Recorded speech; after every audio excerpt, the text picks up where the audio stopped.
Hey, allô? Hey, il fait super beau dehors aujourd'hui, alors c'est certainement une journée pour aller m'entraîner dehors. Sauf qu'avant, je voudrais clarifier les propos de ma capsule d'hier quand j'ai dit que si on admet comme règle générale l'acceptabilité du mensonge, alors le langage n'est plus un système de communication. Alors écoutez, on va partir avec un système de communication ultra simple pour comparer. Les feux de circulation. Vert, ça veut dire qu'on doit avancer. Rouge, ça veut dire qu'on doit s'arrêter.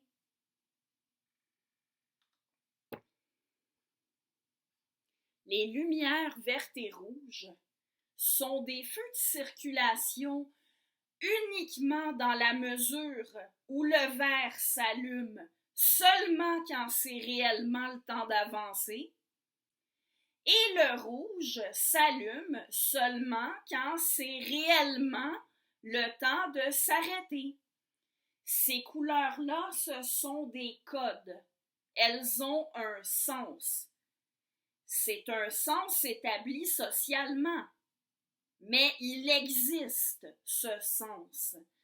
Et les gens vont agir en fonction du sens qui est donné socialement à ces couleurs-là, ou du moins on l'espère. Hein?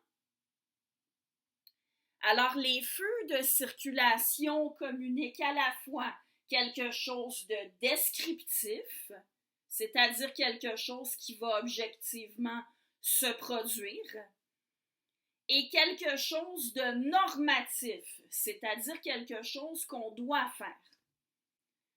Quand c'est rouge pour vous, sur le plan descriptif, ça veut dire que les automobilistes qui vont dans l'autre direction sont sur le point d'avancer ou en train d'avancer. Sur le plan normatif, ça veut dire que vous devez rester sur place. Imaginez qu'on change les normes. Les feux des deux couleurs peuvent s'allumer ou s'éteindre n'importe quand, sans aucun lien avec ce que les gens qui circulent font, ni sans aucun lien avec ce qu'ils doivent faire. Ça peut être rouge dans les deux directions à la fois et ça peut être vert dans les deux directions à la fois. Eh bien, j'imagine que vous vous figurez que si c'était comme ça, ce ne serait plus des feux de circulation. Ces lumières ne seraient plus un système de communication puisqu'elles ne seraient en rien liées à quoi que ce soit dans la réalité, ni à ce qui va arriver, ni à ce qu'on doit faire. Où je veux en venir, c'est que c'est la même chose avec le langage. Il est un système de communication dans la mesure où il a un lien avec ce qui est et avec ce qui sera, et un lien avec ce qu'on doit faire. Le langage, les mots, tout comme les feux de circulation, communiquent à la fois du descriptif et du normatif. Mais pour ça, il faut que les mots soient en fonction de ce qui est et de ce qui sera réellement. Disons que j'ai un ami qui doit déménager et il me demande de l'aide pour faire ses boîtes. Et je lui dis, je serai chez toi demain à midi et je t'aiderai. Ce sont des mots. Et ces mots ne sont des mots que dans la mesure où ils ont un lien avec quelque chose de précis que je suis censé faire à un moment précis. Si on établit que mentir est acceptable, ça veut dire que je peux dire ces mots peu importe ce que j'ai l'intention de faire demain. Mais si ces mots-là peuvent être prononcés, peu importe ce que j'ai l'intention de faire demain, mais ce ne sont plus des mots.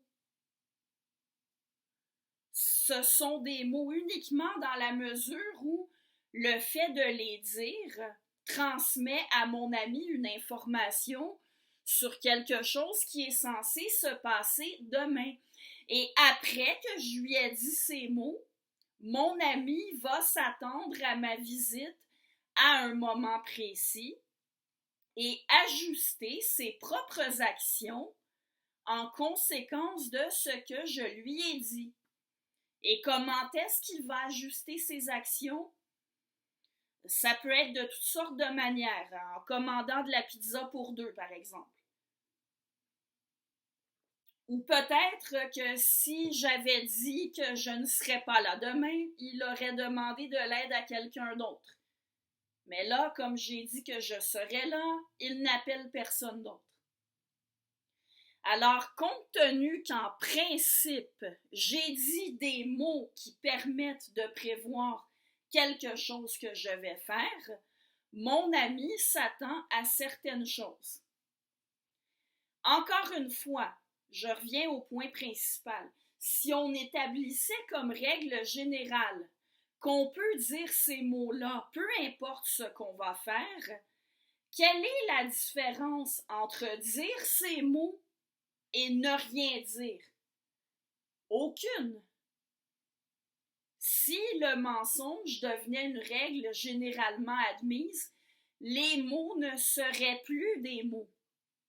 Le langage ne serait plus un système de communication et on ne pourrait donc plus s'en servir. Pas plus pour mentir que pour dire la vérité. De fait, imaginons que je mente en disant ça. Je dis ça à mon ami maintenant pour qu'il me foute la paix maintenant. Et là, vous pourriez douter de l'amitié que je prétends avoir pour lui, mais ça, c'est une autre question. Alors, je dis ça, tout en sachant que je n'irai pas chez lui demain. Eh bien, il y a des conséquences. Parce que, justement, lui va s'ajuster en fonction de ce que je lui ai dit. Je l'ai dit la dernière fois, j'y reviendrai prochainement. Le mensonge n'est jamais sans conséquence parce que le langage n'est pas isolé des autres actions. J'ajoute autre chose. Un système de communication par code, pour en être un, a besoin que les codes aient une signification clairement établie et comprise de façon collective.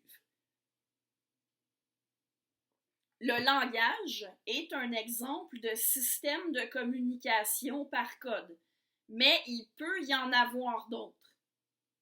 Les codes peuvent être des mots qui sont dits ou écrits.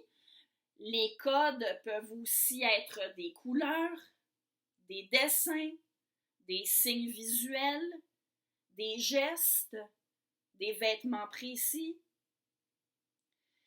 Et c'est pour cette raison-là que je suis, pourrait-on dire, intransigeante avec mon opposition au mensonge, à cause de l'importance que les codes, les mots comme les autres types de codes, aient une signification précise, collectivement comprise et respectée par ceux qui les utilisent. C'est donc aussi pour cette raison-là que j'accorde une importance majeure au sens des mots. Comme beaucoup de gens qui ont étudié ou qui travaillent en philosophie, je me fais souvent dire que je passe beaucoup de temps à discuter du sens des mots. Eh bien oui, et pour cause, il faut un langage clair pour communiquer le plus efficacement possible. Et pour avoir un langage clair, il faut s'efforcer de nommer différemment ce qui est différent. Il faut s'efforcer d'éviter les formules qui portent à confusion. C'est aussi pour la même raison que je m'oppose à une tendance passablement répandue aujourd'hui, celle de dire qu'un signe peut vouloir dire ce que la personne qui le porte décide qu'il veut dire pour elle. Et c'est notamment ce qu'on dit au sujet des signes religieux. Si les signes religieux voulaient dire ce qu'on veut comme on veut, ce ne serait justement plus des signes. On peut avoir diverses raisons personnelles de porter des signes. Ça, c'est pas la même chose. Les raisons personnelles de porter un signe sont distinctes de la signification des signes. Alors, les raisons personnelles de porter les signes sont personnelles, mais leur signification n'est pas personnelle, elle est collective. Et dans certains contextes, comme le travail, il n'est pas légitime de refuser de tenir compte de ce que les signes comportent veulent dire pour les autres. Et vous savez, c'est notamment pour ça que la robe que je porte aujourd'hui, je ne la porte pas au travail. Bon, je m'en vais courir. Bonne journée.